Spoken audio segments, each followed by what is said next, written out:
Hello everyone and welcome back into a brand new video. In today's tutorial guys, I'm going to show you how to connect Cloud Code to Amazon Bedrock. So here we have full description on how we can do it. There are some requirements that you need to have. Before configuring your Cloud Code with Bedrock, ensure that you have an AWS account with Bedrock Access enabled, access to desired cloud models in Bedrock, and CLA installed and configured, optional only if needed. If you don't have another mechanism for getting credentials, and an appropriate IAM permissions. Well, first of all, what you need to do is to sign in to your Bedrock account.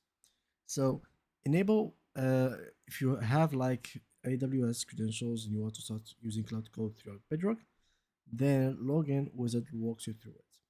So enable Anthropic models in your AWS account, then start Cloud Code and choose Bedrock. Run Cloud, at the login prompt, select third-party platform, then Amazon Bedrock.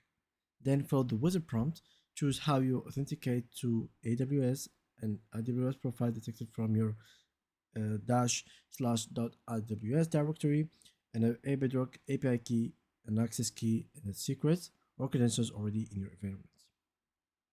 Once you do that, it will be set up automatically. Or you can set up manually.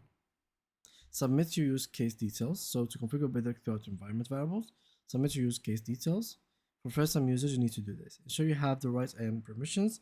Navigate to Amazon Bedrock console, then select an Anthropic model from the model catalog, then complete the use case from.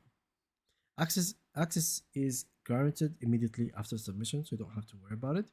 Then configure AWS credentials.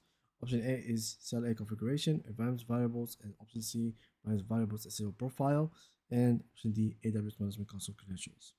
Once you go to all through it here, you will be able to finally configure Cloud Code within your Bedrock, and of course paint the model versions, and there you go.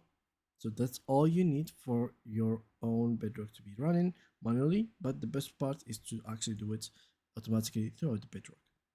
And yeah guys, that was it. Thank you for watching and see you guys next upcoming video.